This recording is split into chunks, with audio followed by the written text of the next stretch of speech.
देखिए हर खबर यहीं पर। सब्सक्राइब कीजिए TV9 भारतवर्ष।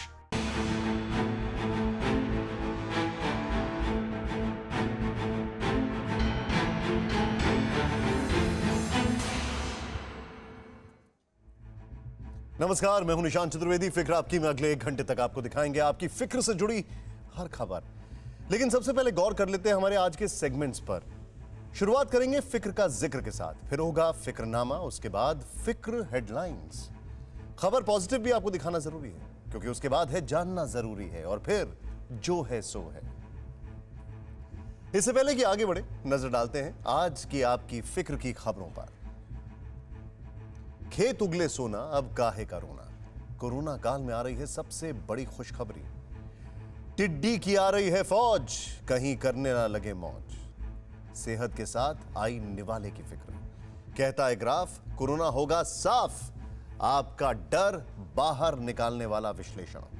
पेंगोंग लेक पर ललकार, जारी है तकरार, आसमान से दिखी चीन की चाल। फिल्मों के विलेन का दर्द, मजबूरों के हमदर्द, पलायन के नायक सोनू की सच्ची फिक्र। 1965 में भारत के प्रधानमंत्री लाल बहादुर शास्त्री ने जय जवान जय किसान का नारा दिया था। तब भारत पाकिस्तान से भी लड़ रहा था और भूख से भी। आज हम आपको बताएंगे कि यह नारा आज के दौर में एक बार फिर क्यों प्रासंगिक हो गया। आज हम कोरोना से युद्ध कर रहे हैं, कोरोना योद्धाओं के साहस पर ताली बजा रहे हैं, फूल बरसा रहे हैं। लेकिन अब हम आपको बताएंगे कि आज देश को भूख से जो बचा रहा है, उन किसानों को सिर माथे पर बिठाने की जरूरत क्यों है। साथ ही यह भी बताएंगे कि वो कौन सा छोटा सा दुश्मन है जो इनकी खेत की खुशहाली पर ग्रहण लगा रहा है। दरअसल ये सब कुछ लॉकडाउन में ही हो रहा है। और आज हम आपको यह भी बताएंगे कि आज कोरोना के बढ़ते ग्राफ के बीच ऐसा कौन सा ग्राफ है जो देश को लॉकडाउन से बाहर निकालने का आधार बन सकता है। क्योंकि अब हमें आगे बढ़ना है, तो ये याद रखना होगा कि डर के आगे जीत है। इसके अलावा हम आपको जीत की कहानी भी सुनाएंगे और आसमान से दिखी चीन की एक साजिश भी दिखाएंगे, और यह भी बताएंगे कि वो कौन सा आतंकी है जो आज पाकिस्तान में आखिरी सांसें गिन रहा है। इस खबर पर आएंगे, लेकिन शुरुआत अच्छी खबर से। खेत उगले सोना, तो फिर काहे का रोना। कोरोना काल में हर दिन हर किसी की फिक्र बढ़ती जा रही है। कहीं नौकरियां जा रही हैं, तो कहीं इंडस्ट्री बंद होने की कगार पर है। बड़े बड़े उद्योगों में उत्पादन ना के बराबर है। ऐसे में अर्थव्यवस्था को ऊपर उठाने के लिए तमाम प्रयास किए जा रहे हैं। जैसे रिजर्व बैंक ऑफ इंडिया ने रेपो रेट और रिवर्स रेपो रेट में कमी की। सरकार ने 20 लाख करोड़ के राहत पैकेज का ऐलान किया। उद्योगों को खोलने के लिए नियमों में ढील दी गई, लेकिन यह तमाम प्रयास ऊंट के मुंह में जीरे जैसा दिख रहा है, या यूं कहें कि इसके रिजल्ट अभी बहुत दूर हैं। लेकिन तमाम मुश्किलों के बावजूद एक सेक्टर ऐसा है जहां पर लॉकडाउन का सकारात्मक असर दिख रहा है, और वो सेक्टर है देश का कृषि सेक्टर, जहां अक्सर हमारी नजर नहीं जाती। लेकिन लॉकडाउन में जब प्रदूषण छटा और सुदूर गांव तक हमारी नजर गई, तो खेती बाड़ी की चमकती तस्वीरें आंखों में कैद हुई। शायद इसीलिए देश के अर्थशास्त्री और सरकार अब अर्थव्यवस्था को बचाने के लिए कृषि सेक्टर की तरफ देख रहे हैं। यह ग्राफ देखिए जो बताता है कि कृषि सेक्टर एक बार फिर देश की अर्थव्यवस्था की रीढ़ बनने जा रहा है। आंकड़े बता रहे हैं कि इस साल रबी की फसल यानी गेहूं, दलहन, तिलहन की पैदावार बंपर हुई है। यह कृषि उत्पादन पिछले साल की तुलना में 34% ज्यादा है, और पिछले 2 साल की तुलना में 130 लाख टन ज्यादा पैदावार हुई है। वो भी तब जब देश में लॉकडाउन है और चारों तरफ कोरोना का डर पसरा हुआ है। यहां पर हम आपको खास तौर पर बताना चाहते हैं कि दाल और तिलहन यानी सरसों की पैदावार का वो ही वक्त था जब देश में लॉकडाउन लगा था, और लॉकडाउन में ही मौसम साफ होने से, अच्छी बारिश होने से इनकी बम्पर फसल हुई है। सिर्फ गेहूं, दलहन और तिलहन ही नहीं, बल्कि चावल और कपास का भी रिकॉर्ड उत्पादन हुआ है। कृषि मंत्रालय के अनुमान के मुताबिक 2019-20 के दौरान देश में करीब 12 लाख टन चावल, करीब 11 लाख टन गेहूं, लगभग 3.5 करोड़ टन तिलहन, 2 करोड़ 30 लाख टन दलहन और 360 लाख गांठ कपास का उत्पादन हुआ है। अब आप सोच रहे होंगे कि लॉकडाउन में सब कुछ तो ठप था, फिर कृषि क्षेत्र कैसे चमक गया? तो आपको बता दें कि पहले लॉकडाउन के समय रबी फसल का पीक सीजन चल रहा था। देश में उद्योग धंधे सब बंद थे। ऐसे में केंद्र सरकार ने खेती बाड़ी करने की छूट दी। तब कटनी, फसल तैयारी और कृषि से जुड़े दूसरे काम शुरू हुए। हालांकि सरकार का निर्देश यह भी था कि यह सब कुछ सोशल डिस्टेंसिंग और हाथों की साफ सफाई के साथ हो। लेकिन उत्पादन में किसानों को भरपूर साथ प्रकृति से भी मिला। लॉकडाउन में लोग जब घरों में बंद थे, तब धरती के नीचे पानी का स्तर बढ़ रहा था, जिसके चलते जलाशयों में ज्यादा पानी जमा हुआ और किसानों को पानी की कमी नहीं हुई। 2019 के मुकाबले जलाशयों में करीब 170% पानी ज्यादा भरा रहा। इसके अलावा इस साल मानसून से पहले बारिश भी ज्यादा हुई, जिसके चलते प्री मानसून खेती में भी खूब इजाफा हुआ। ज्यादा पानी होने से ज्यादा जमीन पर खेतीबाड़ी की जा सकी है। आंकड़ों के मुताबिक 2019 के मुकाबले 40% ज्यादा खेतों में प्री मानसून फसलें लगाई गईं। और जब ज्यादा जमीन पर खेतीबाड़ी की जा रही है, तो फर्टिलाइजर यानी खादों की बिक्री भी इस साल बम्पर हुई है। 2019 की तुलना में अब तक 2.5 लाख टन खाद ज्यादा बिकी है। यानी कि खेती ज्यादा और खाद पानी भी ज्यादा। तो फिर किसानों के घर क्यों ना आए बम्पर फसल? यहां गौर करने एक और वाली बात, वो ये कि जब करीब 2 महीने से सब कुछ ठप है, हर रोज कमाने खाने वाले करीब 40 करोड़ लोगों की रोजी रोटी छिन गई है, तब इस कृषि क्षेत्र के बूते तमाम सेक्टरों का पेट भरा जा रहा है। आज भी तमाम राज्यों की सरकारें इन्हीं किसान और इनकी किसानी के बूते गरीब और मजदूरों को खाना खिला पा रही हैं। और आगे भी इसी क्षेत्र से सबसे ज्यादा उम्मीद है। यहां तक कि आरबीआई को भी इस सेक्टर से रोशनी आती दिख रही है। कैसे, वो भी समझिए। 6 दशक पहले यानी 1960 से देश की अर्थव्यवस्था में कृषि क्षेत्र की भागीदारी साल दर साल कम होती गई। समय के साथ जमीन, जंगल, मछली पालन सबके आकार से कुड़ते गए और जीडीपी में सेवा क्षेत्र और उद्योगों की भागीदारी बढ़ती गई। लेकिन 60 साल बाद लॉकडाउन के दौरान इकोनॉमी में इसका योगदान दिख रहा है। खेतीबाड़ी की हिस्सेदारी 5% बढ़ी है, जबकि इसी दौरान सर्विस सेक्टर और इंडस्ट्री का ग्रोथ रेट काफी नीचे आ गिरा है।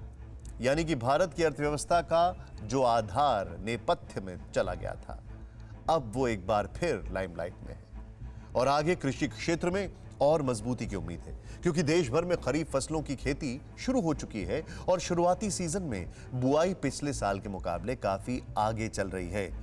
और उस पर भी बड़ी बात यह कि मॉनसून ज्यादा दिनों तक रहने वाला है। यह तो हुई किसानों की मेहनत और किस्मत की बात, यानी जो उन्होंने रिकॉर्ड उत्पादन करके दिखाया। अब जानिए कि सरकार ने इनके लिए क्या किया। दरअसल सरकार ने भी किसानों से भारी मात्रा में फसल की खरीद की है। रिकॉर्ड उत्पादन के साथ चावल की रिकॉर्ड खरीद भी हुई है। अब तक लगभग 39% चावल, 30% गेहूं किसानों से खरीदे जा चुके हैं। किसानों से फसलों की ये तमाम खरीद समर्थन मूल्य पर हुई है और सरकार कहती है कि मौजूदा समय में फसल का समर्थन मूल्य लागत के 1.5 गुना से भी ज्यादा है। यानी खेती पैदावार भी अच्छी और उसके दाम भी किसानों को अच्छे मिल रहे हैं। इसके अलावा केंद्रीय मंत्री कृषि क्षेत्र में 3 बड़े बदलाव करते हैं। पहला, अनाज का स्टोरेज बढ़ाया जाएगा। दूसरा, किसान सीधे किसी को भी अनाज बेच सकेगा। और तीसरा, किसी भी राज्य में जाकर अनाज बेचा जा सकता है। यानी कि किसानों को फ्री मार्केट का लाभ मिलेगा।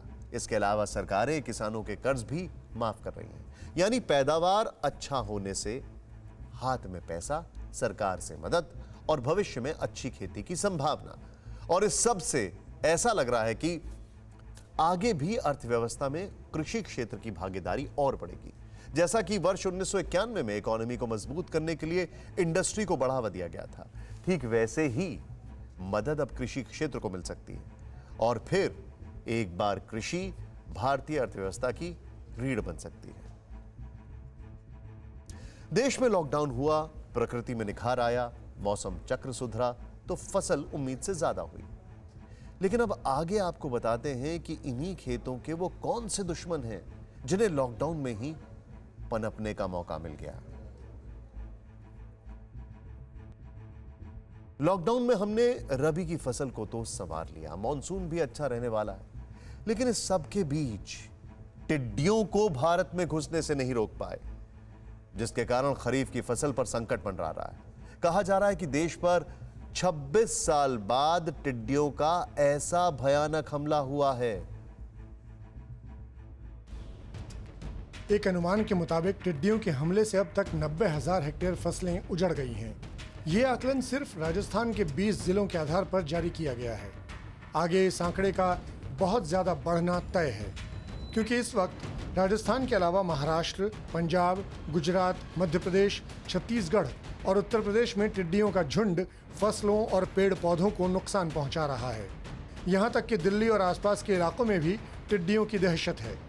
करीब करीब पूरे उत्तर भारत में टिड्डियां बड़ी समस्या बन चुकी हैं। इसलिए केंद्र सरकार ने 16 राज्यों को चेतावनी जारी की है। आपको बता दें कि टिड्डी 2 से 2.5 इंच की होती है।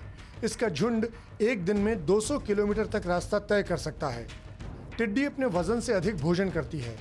इसका 1 वर्ग किलोमीटर का झुंड एक दिन में 35,000 लोगों के बराबर का भोजन चट कर सकता है। इसीलिए सरकार ने कीटनाशकों के छिड़काव के लिए 11 नए निगरानी स्टेशनों की स्थापना के लिए वायुसेना के हेलीकॉप्टरों के एक बेड़े को तैयार किया है। टिड्डियों से लोग इतने परेशान हैं कि कहीं उसे भगाने के लिए पेड़ पौधों पर कीटनाशकों का छिड़काव किया जा रहा है, तो कहीं धुआं करके उसे भगाने की कोशिश हो रही है। और तो और लोग थाली, बाजे और डीजे तक बजाकर टिड्डियों को भगाना चाह रहे हैं। लेकिन ये टिड्डियां एक इलाके की हरियाली चटकर दूसरे इलाके पर अटैक कर रही हैं। टिड्डियों का हमला हुआ है हमारे देश में, तो वो ये फसल को काफ़ी नुकसान पहुंचाती है, जिससे कि हम लोग रातों दिन जो है पहले से अलर्ट हैं, ताकि कोई जो है दिक्कत ना आए फसलों में। तो हमारे यहाँ बच्चे और हम लोग जो है सभी लोग जो है वो पहले से अलर्ट हैं। अब तक करीब 20 राज्यों पर पाकिस्तान से आए ये टिड्डे धावा बोल चुके हैं। इसी गंभीर समस्या को लेकर केंद्रीय कृषि मंत्री नरेंद्र सिंह तोमर ने हाई लेवल मीटिंग की और भरोसा दिलाया कि केंद्र उन सभी राज्यों के संपर्क में है जो इससे प्रभावित हैं। इससे निपटने के लिए अगले 15 दिनों में ब्रिटेन से 15 स्प्रे मशीनें आ जाएंगी। अगले 1-1.5 महीने में 45 और स्प्रे मशीनें मंगाई जाएंगी। पहली बार टिड्डियों को भगाने के लिए ड्रोन का सहारा लिया जाएगा। इससे ऊंचे पेड़ और ऊंची जगहों पर कीटनाशकों का छिड़काव किया जाएगा।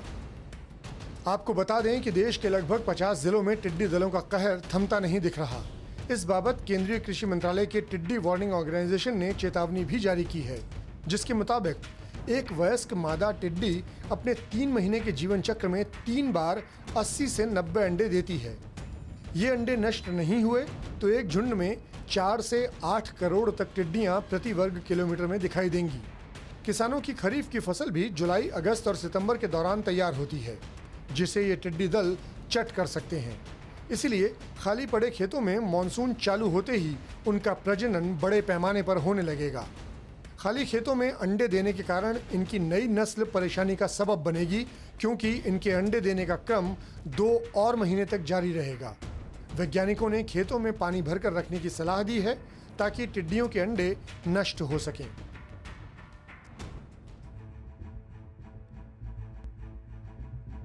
तो टिड्डी से आजादी के लिए अंडों को नष्ट करना जरूरी है।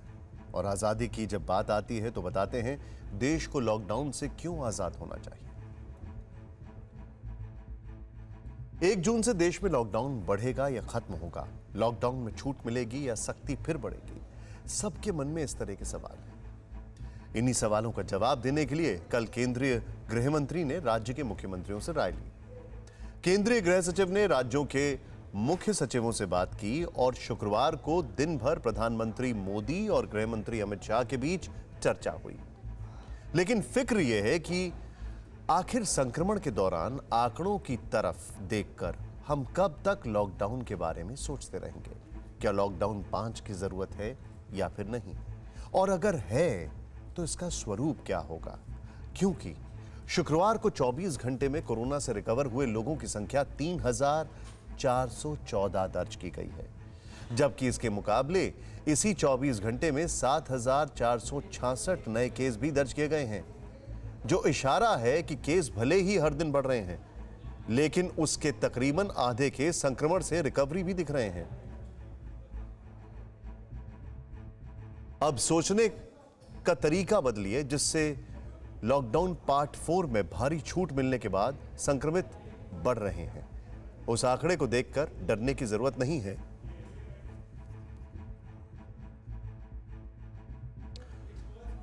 हमारी और आपकी फिक्र कोरोना संक्रमण की वजह से बने डर के हालात हैं। सरकार भी इन्हीं हालात से निपटने की रणनीति बना रही है। लेकिन यह डर क्यों? डर इसलिए क्योंकि लोग ये सोच रहे हैं कि देश में लॉकडाउन पार्ट 4 में मिली ढील के बाद लगातार कोरोना संक्रमण के आंकड़े बढ़ रहे हैं और कहीं वो भी इस संक्रमण के शिकार ना हो जाएं। लेकिन आज आंकड़ों का ये भ्रम आप दूर कर लीजिए। आंकड़ों को नए नजरिए से देखना शुरू कीजिए।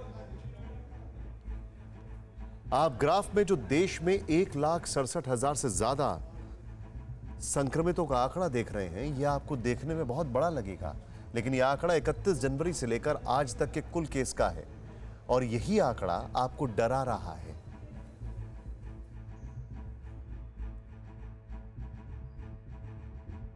अब दूसरी बार को देखिए। यह बार आपको दिखाता है कि 71,000 से ज्यादा लोग बिल्कुल स्वस्थ हो चुके हैं।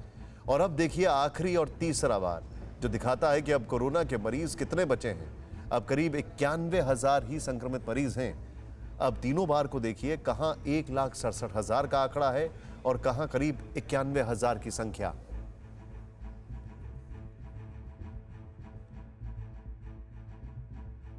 और इस वक्त आपको बड़ी खबर बताते हैं। जिस वक्त हम ये खबर पढ़ रहे थे, यहां पर दिल्ली एनसीआर में जबरदस्त भूकंप के झटके महसूस किए गए हैं। इस वक्त की सबसे बड़ी खबर, और ये करीब, अगर हम गलत नहीं है तो 1 महीने के अंदर तीसरी या चौथी बार दिल्ली एनसीआर में ऐसे भूकंप के झटके महसूस किए गए हैं। दिल्ली एनसीआर में अभी अभी भूकंप के झटके महसूस किए गए हैं। रिक्टर स्केल पर इसकी क्या तीव्रता है, यह अंदाजा लगाना अभी थोड़ा मुश्किल है।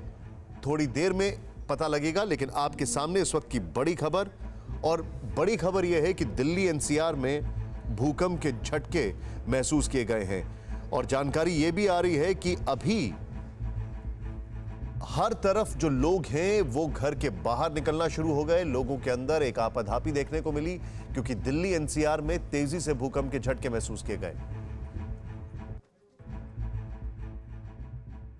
और इस खबर पर जैसे ही जानकारी मिलेगी हम आपको और इंफॉर्मेशन देंगे।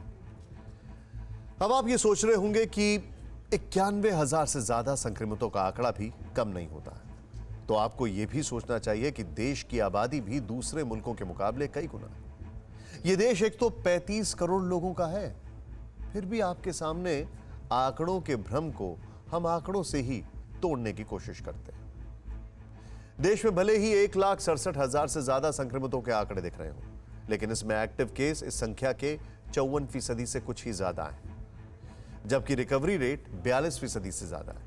यानी आपको अगर आंकड़ों पर ध्यान भी देना है तो उस आंकड़े पर देना चाहिए जो एक्टिव केस के हैं, क्योंकि उससे तकरीबन 10% कम दर ही रिकवरी की है, और यह दर हर दिन बढ़ती जा रही है। जो ग्राफ आपने देखा, मुमकिन है कि आने वाले दिनों में उसे आप ठीक उल्टा देखें, यानी रिकवरी रेट एक्टिव रेट से ज्यादा हो सकते हैं। अब यही बात एक और ग्राफ के जरिए हम आपको समझाते हैं। अब आप इस ग्राफ के जरिए समझिए कि हमें अपना माइंडसेट बदलने की जरूरत क्यों है। 19 मई से लेकर 28 मई तक के इस ग्राफ में आपकी नजर 42,309 से लेकर 70,936 तक होगी। लेकिन एक बार उन संख्याओं पर भी नजर डालिए जो हर दिन के रिकवरी के हैं। तकरीबन हर दिन 3,000 से ज्यादा लोग रिकवर हो रहे हैं। इस पूरे ग्राफ में सिर्फ 23 मई का ही एक दिन ऐसा रहा जिसमें रिकवरी का आंकड़ा 3,000 को नहीं छू सका, लेकिन 2,576 लोगों की रिकवरी भी कम नहीं है। यानी हम जो देख रहे हैं कि हर दिन नए संक्रमित आ रहे हैं, उसका दूसरा पहलू यह भी है कि उसके आधे या उससे भी ज्यादा लोग हर दिन ठीक होकर घर लौट रहे हैं। कोरोना संक्रमण से रिकवरी की बढ़ती हुई दर आंकड़े देखने का नया तरीका है, जिसे सरकार भी अपना रही है। इसीलिए अब देश की अलग अलग राज्यों की सरकारें भी अलग सोच के साथ काम कर रहे हैं। सुनिए दिल्ली के उप मुख्यमंत्री मनीष सिसोदिया क्या कह रहे हैं। कोरोना से घबराने की बात नहीं है, चिंता की बात नहीं है। थोड़ा डर होना ज़रूरी है कि कोरोना हो सकता है, थोड़ा सेफ रखना अपने आप को ज़रूरी है कोरोना से बचाने के लिए, लेकिन इस तरह से मतलब किसी भी तरह के पैनिक में आने की ज़रूरत नहीं है। जो कोरोना के पेशेंट्स हैं, मैंने कहा घबराने की बात नहीं है, वो इसलिए क्योंकि पेशेंट्स बढ़ रहे हैं, पूरे देश में बढ़ रहे हैं, पूरी दुनिया में भी बढ़े हैं, लेकिन 50% के करीब ठीक भी होते जा रहे हैं। और जो लोग पेशेंट बने हैं, जो लोग कोरोना से ग्रसित हुए हैं, उसमें भी कि 80 से 90% लोग होम क्वारंटाइन में रह के ठीक हो जा रहे हैं, रिकवर कर जा रहे हैं, हॉस्पिटल आने की जरूरत नहीं है। अब लॉकडाउन को लेकर राज्य सरकारों की सोच में भी बदलाव नजर आने लगा है। पश्चिम बंगाल की सरकार ने 1 मई से धार्मिक स्थल खोलने का ऐलान कर दिया है, तो तेलंगाना के सीएम एक कदम और आगे निकल गए हैं। उन्होंने ये तक ऐलान कर दिया है कि वो इस लॉकडाउन को बढ़ाने के पक्ष में बिल्कुल नहीं। अब 31 मई को देश में लॉकडाउन हटे या ना हटे, लेकिन ये बात तय मानिए कि जिंदगी काफी हद तक फिर से पटरी पर लौट आएगी। और अब कोरोना की लड़ाई नागरिकों के हाथ में होगी, यानी आप और हम कितने सतर्क रहेंगे, कैसे सोशल डिस्टेंसिंग का पालन करेंगे, इसी पर सब कुछ निर्भर होगा। और अब बात कोरोना काल के सुपर हीरो की। जी हां, हम बात कर रहे हैं सोनू सूद की। आजकल ये नाम हर किसी की जुबान पर चढ़ा हुआ है, और भला हो भी क्यों ना। कोरोना संकट की इस घड़ी में सोनू सूद 12,000 से ज्यादा प्रवासी मजदूरों के लिए किसी फरिश्ते से कम नहीं है। उन्होंने मदद की ऐसी मिसाल पेश की है जो बेमिसाल है।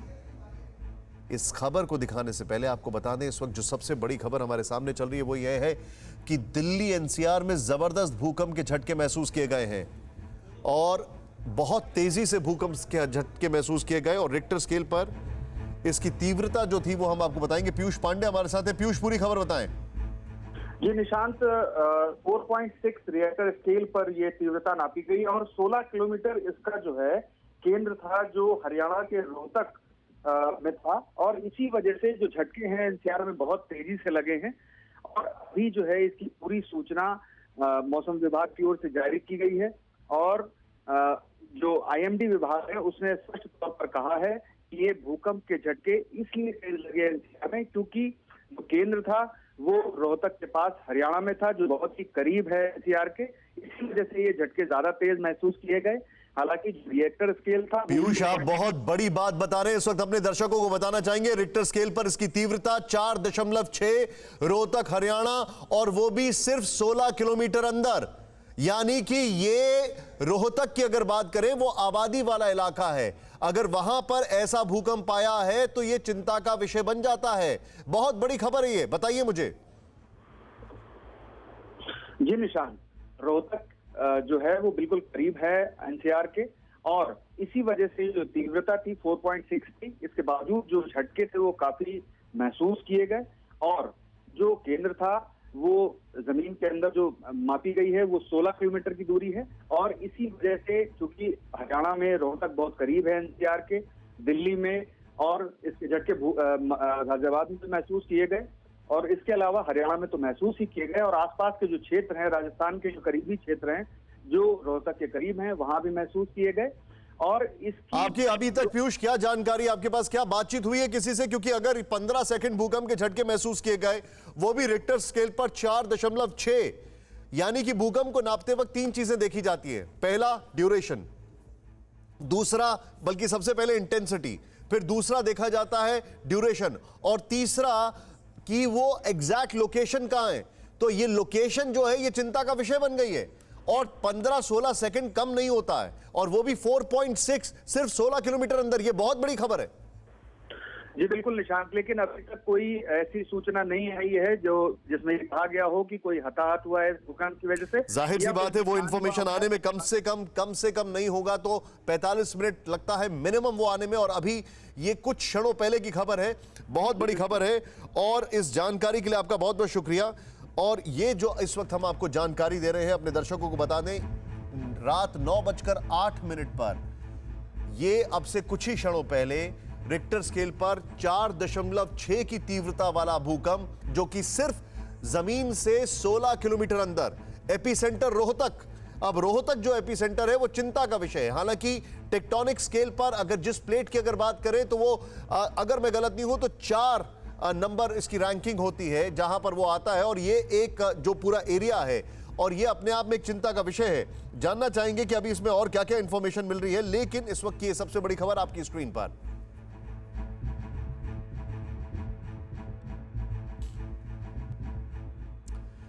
कुछ पॉजिटिव खबरों की बात करें और उसमें नाम सबसे पहले आता है एक ऐसे सुपर हीरो का जिसका नाम है सोनू सूद। आजकल ये नाम हर किसी की जुबान पर है, हो भी क्यों ना। कोरोना के संकट की इस घड़ी में सोनू सूद ने 12,000 से ज्यादा प्रवासी मजदूरों के लिए एक फरिश्ता बन के काम किया। देखिए रिपोर्ट। रियल लाइफ में सोनू सूद विलेन नहीं, हीरो हैं जिसे हर कोई दुआएं दे रहा है। सर आप लोग किधर जा रहे हो? बस्ती में सर मधुबनी वाले क्या? कोरोना काल में माया नगरी में फंसे जरूरतमंदों के लिए सोनू मसीहा बनकर सामने आए। मजबूर मजदूरों ने मदद मांगी तो सोनू सूद सबका सहारा बन गए।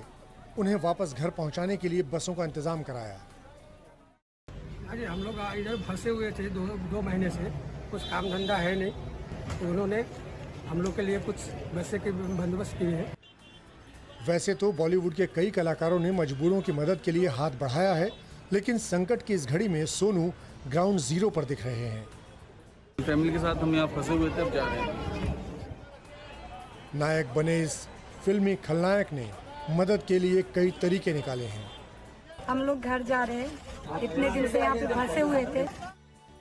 सोशल मीडिया से लेकर टोल फ्री नंबर तक इस्तेमाल कर रहे हैं ताकि ज्यादा से ज्यादा लोगों को जल्दी से जल्दी मदद पहुंचाई जा सके। और जरूरतमंद कितने हैं, इसका अंदाजा आप सोनू सूद के पास आ रही गुजारिशों की स्पीड देखकर भी लगा सकते हैं। देखिए किस तूफानी रफ्तार के साथ सोनू सूद के पास लोग फरियाद भेज रहे हैं, खुद को या मुंबई में फंसे अपने करीबियों को घर पहुंचाने के लिए। सोनू सूद भी कोई कसर बाकी नहीं छोड़ रहे, फिर भी अगर कोई छूट जाए तो उसके लिए माफी भी मांग रहे हैं। सोनू सूद ने सबका दिल जीत लिया है, चाहे वो इन तस्वीरों को देखने वाला हो या फिर उनकी मदद हासिल करने वाला। और अब आगे देखते हैं फिक्र हेडलाइंस। रक्षा मंत्री राजनाथ सिंह ने आज अमेरिका के secretary of defence doctor mark T Esper से फोन पर बात की। दोनों के बीच कोविड और सुरक्षा के मुद्दों पर चर्चा हुई। राजनाथ सिंह के बुलावे पर एस्पर ने भारत आने का न्योता स्वीकार किया है। सूत्रों के मुताबिक भारत का most wanted terrorist Hizbul Mujahideen का सरगना सैयद सलाउद्दीन एक हमले में गंभीर रूप से घायल हो गया है। खबर है कि पाकिस्तान की खुफिया एजेंसी ISI ने ही 25 मई को दोपहर 12:30 बजे इस्लामाबाद के स्ट्रीट नंबर 8 पर उस पर हमला कराया था।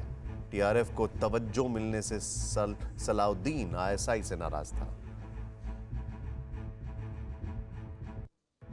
पुलवामा जैसा हमला कराने के मामले में सुरक्षा बलों को बड़ी कामयाबी मिली है। सूत्रों के मुताबिक जिस कार में विस्फोटक रखा गया था उसके मालिक की पहचान कर ली गई। ये कार हिजबुल के एक्टिव मेंबर हिदायतुल्लाह मलिक की थी, जो शोपिया का रहने वाला है। दिल्ली पुलिस स्पेशल सेल ने जाफराबाद में हुए दंगों के मामले में पिंजरा तोड़ की मेंबर नताशा को गिरफ्तार किया है। UAPA एक्ट के तहत गिरफ्तारी हुई। नताशा पर दंगों की साजिश को रचने का आरोप है। कोविड-19 से लड़ाई में भारत जीत की ओर बढ़ रहा है। आज रिकवरी रेट बढ़कर 42.88% हो गया। अब तक ठीक हो चुके मरीजों की संख्या 71,000 के पार हो चुकी है। पिछले 24 घंटे में 3,414 लोग कोरोना से ठीक हो गए हैं, जबकि 7,466 नए केस भी आए। कोरोना के इस काल में आ रही सबसे अच्छी खबर, पूरी दुनिया में कोरोना का वायरस भले ही अपना रूप बदल रहा हो, लेकिन भारत में वायरस में ऐसा बदलाव नहीं हो रहा है। वायरस के रूप बदलने से दुनिया भर में इसकी वैक्सीन ढूंढने में मुश्किल आ रही है, लेकिन अब उम्मीद जगी है कि भारत इसकी फंडामेंटल प्रॉपर्टी पहचान कर इसका वैक्सीन तलाश ले। सरकार के मुख्य सलाहकार डॉक्टर के विजय राघवन ने यह जानकारी दी है और कहा है कि अगर देश में कोरोना का संक्रमण तेजी से नहीं फैलता तो क्रिटिकल केयर वालों की बहुत कम जरूरत होगी। वर्ल्ड हेल्थ ऑर्गेनाइजेशन यानी WHO ने कहा था कि कोरोना के वायरस से बचना है तो 6 फीट की दूरी जरूरी है, लेकिन नया शोध बता रहा है कि कोरोना से बचने के लिए 6 फीट की दूरी पर्याप्त नहीं है। Morbidity and mortality weekly report में शोधकर्ताओं ने कहा है कि कोरोना का असर कई बातों पर निर्भर करता है। यह हवाओं से भी फैल सकता है। दिल्ली में लॉकडाउन में दी गई छूट के चलते दिल्ली की सड़कों पर ट्रैफिक बहुत तेजी से बढ़ रहा है। इसके साथ ही दिल्ली ट्रैफिक पुलिस एक्शन में आ गई है। आज दिल्ली के राजघाट पर ट्रैफिक पुलिस कर्मियों ने साइन बोर्ड लगाकर लोगों को लेन ड्राइविंग नियम समझाए और नियम तोड़ने वालों के खिलाफ कार्रवाई की जाएगी। कोरोना काल में मेरठ में अनोखा मामला। मेडिकल कॉलेज में एक बंदर कोरोना मरीज के ब्लड सैंपल लेकर भाग गया। स्टाफ पर झपट्टा मारकर बंदर ने ब्लड सैंपल छीन लिया और पेड़ पर चढ़ गया।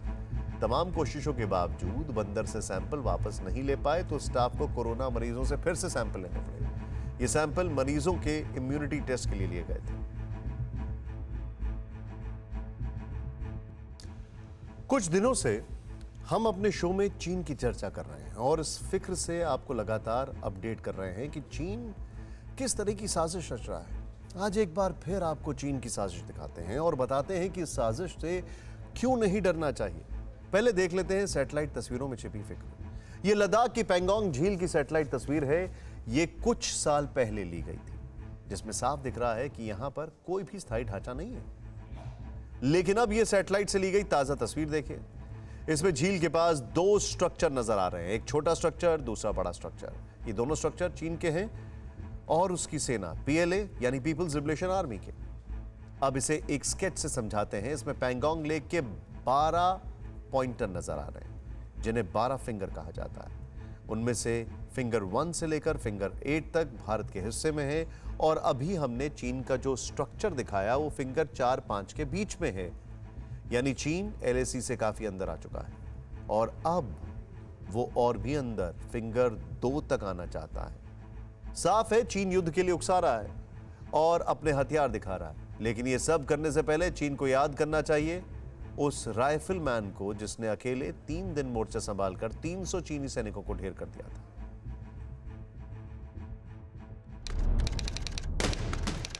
वो तारीख थी 17 नवंबर की और साल था 1962, जब चीन की फौज ने अरुणाचल प्रदेश पर धावा बोला था।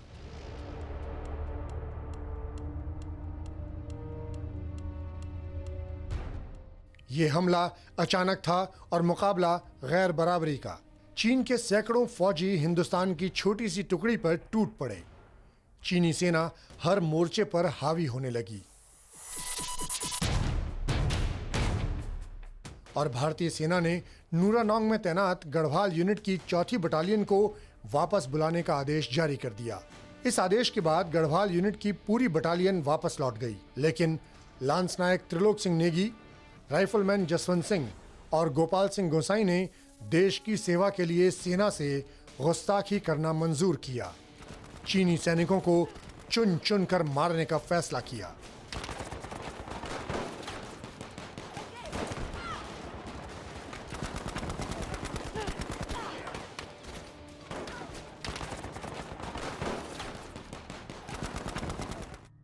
मोर्टार और MMG से लैस चीन के सैनिकों ने सुबह सुबह 5 बजे तवांग पर हमला किया था, जिसे भारतीय सेना ने नाकाम कर दिया।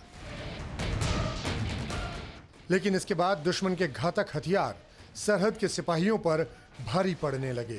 त्रिलोक सिंह नेगी और गोपाल सिंह पराक्रम की पराकाष्ठा दिखाते हुए शहीद हो गए और इसके बाद जसवंत सिंह एक जख्मी शेर की तरह दहाड़ उठे। एक अकेले जसवंत सिंह के लिए हौसला बनकर पहुंची थीं हिमालय की 2 बेटियां, तवांग की 2 बहनें सेला और नूरा, जिन 2 बहनों की तस्वीरें आज भी सरहद पर सम्मान के साथ लगी हैं, जिनकी बहादुरी को सम्मान करते हुए 13,700 फुट ऊंची चोटी पर नाम भी रखा गया सेला और नूरा। चीन की शुरुआती बढ़त के बाद की लड़ाई जसवंत सिंह रावत ने अकेले लड़ी थी। सेला और नूरा वतन की हिफाजत कर रहे जसवंत सिंह के लिए खाना और रसद लाती रहीं। साथ में जसवंत सिंह के शिकार बन रहे चीनी सैनिकों के राइफल लेकर जसवंत सिंह तक पहुंचाती रहीं। सेला और नूरा की मदद से जसवंत सिंह ने पूरी धरती पर राइफल बिछा दी और अलग अलग जगहों से फायर करते रहे। दिन भर चीन की सेना भारतीय सैनिकों की संख्या का अनुमान लगाने में जुटी रही और आगे बढ़ने का हौसला ही नहीं जुटा पाई।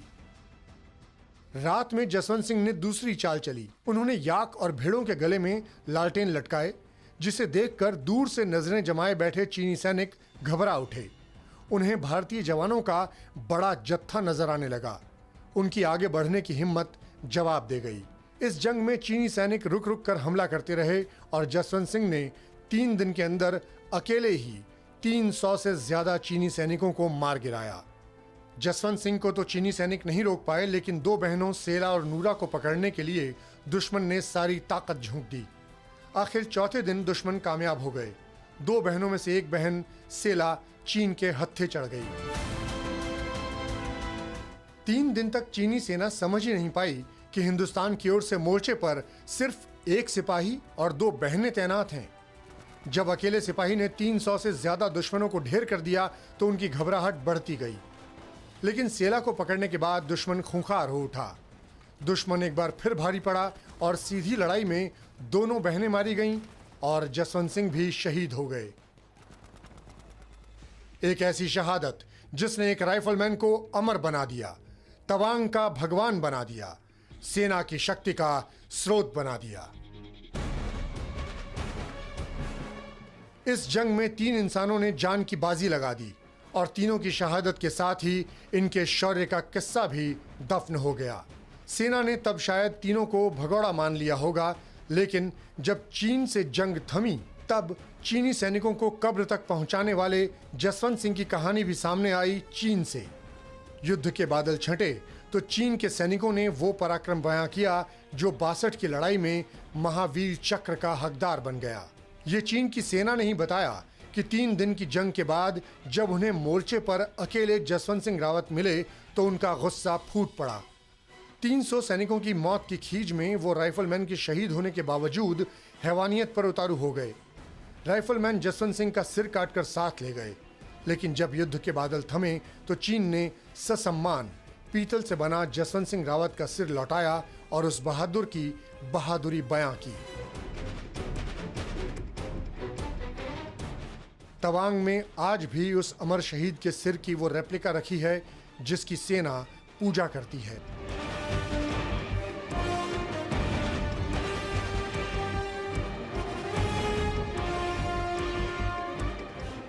अरुणाचल की 2 बहनों की याद में पर्वत की 2 चोटियों में से एक चोटी का नाम सेला और दूसरी चोटी का नाम नूरा रखा गया है।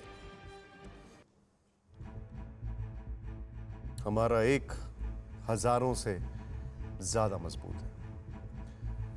हमने जिस शहीद की कहानी सुनाई उनका तवांग में आज भी मंदिर बना हुआ है। बताया जाता है कि बटालियन के 5 जवान शहीद जसवंत सिंह की सेवा करते हैं। शहीद को रोज सुबह 5 बजे बेड टी दी जाती है और 9 बजे नाश्ता। रोज जूतों की पॉलिश होती है और यूनिफॉर्म प्रेस की जाती है। रोज शहीद की ड्यूटी लगती है और वक्त वक्त पर तरक्की दी जाती है। इस कहानी में समझने वाली बात यह है कि जंग सिर्फ हथियारों से नहीं लड़ी जाती, हथियारों से बहुत ऊपर होता है हौसला। और जैसा कि हमने पहले ही कहा था, चीन से डरने की जरूरत नहीं। वो इसलिए क्योंकि हिंदुस्तान के जवानों पर पूरे देश को भरोसा है। देश के ये वो असली नायक हैं जो तिरंगे की रक्षा के लिए दृढ़ संकल्प है। और इसी संकल्प के दम पर आज भारत चीन की आंखों में आंखें डालकर बात कर रहा है। तो ये थी एक बड़ी चुनौती जिसे देश संभाल रहा है। और अब बात करते हैं पश्चिम बंगाल की उस मामूली चुनौती की जिसे ममता बनर्जी नहीं संभाल सकी। सुपर साइक्लोन अम्फान आया और पश्चिम बंगाल में तबाही मचाकर चला गया। इस तबाही से बचाव के इंतजामों का दावा हुआ था, लेकिन अम्फान के 7 दिन गुजरने के बाद भी आम लोगों तक राहत पहुंचाने के इंतजाम नहीं हुए। खास तौर पर बिजली के बिना यहां जिंदगी की जद्दोजहद बढ़ गई। कैसे, आप खुद देखें।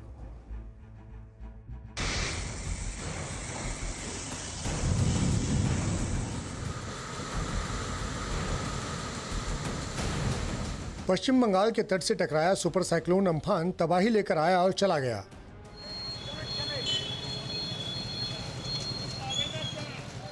लेकिन इस तबाही के जख्मों पर मरहम लगाने की बजाय लोगों की जिंदगी से खिलवाड़ शुरू हो गया है। जितने लोगों की मौत सुपर साइक्लोन से नहीं हुई, उससे ज्यादा कहर ढा रहा है Calcutta electric supply corporation. CESC की कारगुजारियों की पूरी फहरिस्त हम आपके सामने खोलेंगे, लेकिन पहले ये जान लीजिए कि CESC है क्या। CESC यानी कलकत्ता इलेक्ट्रिक सप्लाई कॉरपोरेशन बिजली उत्पादन और वितरण करने वाली एक ब्रिटिश कंपनी थी। पश्चिम बंगाल की कम्युनिस्ट पार्टी की सरकार में CESC का अधिग्रहण कर लिया गया था। इसके बाद ज्योति बसु की सरकार में इस फायदेमंद कंपनी को संजीव गोयनका की कंपनी RPG ग्रुप को सौंप दिया गया। CESC के जरिए RPG ग्रुप को बिजली आपूर्ति करने का एक अधिकार मिल गया। मुंबई के बाद कोलकाता में सबसे महंगी बिजली ₹7.35 प्रति यूनिट बेची जा रही है। बावजूद इसके CESC की व्यवस्था बेहद लचर है और अम्फान तूफान के बाद कंपनी ने अब तक का सबसे ढीला काम किया। 7 दिन बीतने के बाद भी गिरे हुए पोल खड़े नहीं हो सके। कनेक्शन बहाल करने में भी कंपनी नाकाम रही, यानी लोग बिना बिजली और बिना पानी के मुश्किल से गुजारा कर रहे हैं। यहाँ तक कि कोलकाता जैसी मेट्रो सिटी दुनिया से कट गई। 20 तारीख को ये आसमान आया, उस इवनिंग से हम लोगों का करंट नहीं है। हाँ, बहुत ज़्यादा परेशानी में है। अब थोड़ा पानी भी नहीं है, इलेक्ट्रिक भी नहीं है। ऐसा करके तो इतना गर्मी भी है, तो कितना दिन तक ऐसा चलेगा। आज 7 डेज बाद हम लोग के एरिया में इलेक्ट्रिसिटी आया है। मैं नेताजी नगर में रहता हूँ। जस्ट सोचिए 7 डेज बाद। देखा आपने, CESC की वजह से कितने लोगों की जिंदगी बदल गई। दरअसल ये निराशा नहीं बल्कि गुस्सा है। अम्फान आने की जानकारी पूरे देश को थी, लेकिन न तो CESC ने पहले कोई तैयारी की, न बाद में कोई इंतजाम किया। स्थिति ये है कि कोलकाता में अम्फान तूफान की वजह से 2 मौत हुई हैं, लेकिन तूफान गुजरने के बाद CESC की लापरवाही से करंट लगने के कारण 10 से ज्यादा लोगों की मौत हो चुकी है। यानी जितनी मौत तूफान से हुई, उससे ज्यादा मौत बिजली के झटके के कारण हो गई। और ये हुआ कैसे, इसे देखिए। ये CESC का पोल है, ये CESC का लोकल मीटर बॉक्स है। देखिए क्या हालत है। पोल तो गिर चुका है, यहाँ पे आप देख सकते हैं पोल यहाँ पे गिरा हुआ है। जो ये पोल के ऊपर जो लैंप पोस्ट होते हैं, जो स्ट्रीट लाइट्स होते हैं, वो वहाँ पे है। लेकिन तार का हालत देखिए, सिर्फ 2 जो टेप होते हैं वो टेप लगा के यहाँ पे इसको रखा गया है। अगर इसको कोई टच करता है, उसका मौत होना ना होना सिर्फ भगवान के ऊपर है। CESC की लापरवाही बड़ी है, लेकिन जिम्मेदारी कौन लेगा? सिर्फ CESC या फिर सरकार? क्योंकि सरकार इस वक्त खुद के बचाव में जुट गई है। CESC एरिया में एक आदमी को मृत्यु हो गया और हमारे इलाका में एक आदमी को मृत्यु हो गया। जितना गंभीर था सिचुएशन, ऐसे तो बहुत आदमी मर गया। इलेक्ट्रीफाई हो गया, कि घर में गिर गया, वो तो 86 आदमी मर गया। वो तो मुख्यमंत्री ने बोला, वो तो काफ़ी आदमी मर गया। उसके बाद जब रिपेयर की काम चलता था, तो CESC का इलाका में एक आदमी जो डिजास्टर मैनेजमेंट का लड़का है, उसको देहांत हो गया। हमारे भी इलाका में एक हो गया। बिजली कंपनी के लचर काम पर भी सरकार खुद का बचाव कर रही है, लेकिन इस लापरवाही और जिंदगियों से खिलवाड़ पर बीजेपी ने पश्चिम बंगाल को घेर लिया है। सियासत शुरू हो गई है। दूसरों का कंध में अपना दाय को थोपना ये तृणमूल का पुराना आदत है। मुख्यमंत्री कलकत्ता में विद्युत संकट के लिए CESC को जिम्मेदार ठहराने का कोशिश कर रहा है। मैं मुख्यमंत्री को पूछना चाहता हूं, डिस्ट्रिक्ट में जो कनेक्शन नहीं है और 1 महीना में भी कनेक्शन ठीक नहीं होगा, इसके लिए कौन जिम्मेदार है? लेकिन सियासत के बीच अब भी कलकत्ता बिजली वितरण प्राधिकरण का ढीला ढाला रवैया चल रहा है। महंगी बिजली बेचकर भी कंपनी ने आम लोगों को अम्फान के बाद राहत नहीं दी। उल्टा कंपनी कहती फिरती है कि उसने कोलकाता का 99% अंधेरा कम किया है। তারিখে যে সুপার সাইক্লোন হয়েছিল, তারপর থেকে যে দুর্যোগের মধ্যে আমাদের যে নেটওয়ার্কটা অনেক জায়গায় ইম্প্যাক্টেড হয়েছিল, অনেক জায়গায় ড্যামেজড হয়েছে, অনেক জায়গায় আমাদের তার ছিঁড়ে গেছিল, আমাদের পোল ব্রেকডাউন হয়ে গেছিল। তো সেগুলো আমরা আমাদের অনেক কনজিউমার সাপ্লাই ইন্টারাপশন হয়েছে। তা আমাদের এই এন্টায়ার জিনিসটাকে আমরা একটা প্রসেসের মধ্যে দিয়ে রয়েছি, রিপেয়ার রেস্টোরেশন প্রসেস, এবং আমরা আমাদের সমস্ত কনজিউমারের সাপ্লাই রেস্টোর করতে করতে যাচ্ছি। लेकिन सच्चाई आपके सामने है। पोल टूटे पड़े हैं, मकड़ी के जालों की तरह तार पोल पर लिपटे पड़े हैं। न कई जगहों पर रोशनी बहाल हुई, न जिंदगी पटरी पर आई। कोरोना काल में बिजली का ये झटका बहुत बड़ा घाव दे रहा है। आगे बढ़ने से पहले अपने दर्शकों को बता दें कि एक टेक्निकल प्रॉब्लम की वजह से हमने जो हेडलाइन दिखाई थी आपको, फिक्र हेडलाइन, उसमें सैयद सलाउद्दीन की जगह दिल्ली के एक बड़े मंत्री की तस्वीर दिखी। वो दिखाने का हमारा कोई इंटेंट नहीं था, वो एक टेक्निकल प्रॉब्लम थी, उसके लिए हमें खेद है। फिक्र आपकी में अब जो है सो।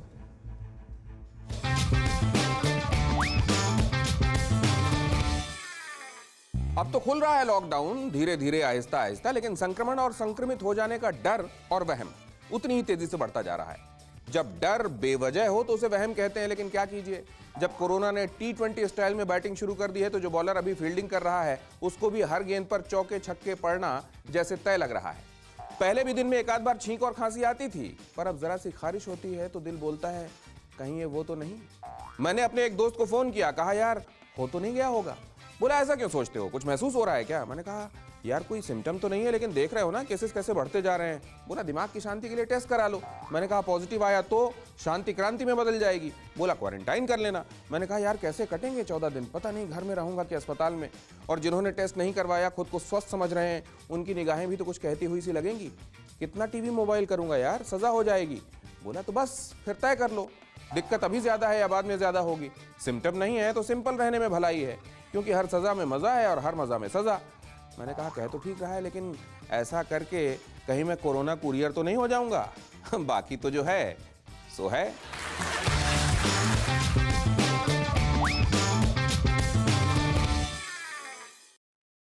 अंग्रेजी में कहते हैं prevention is better than cure. Corona के मामले में prevention is the first cure.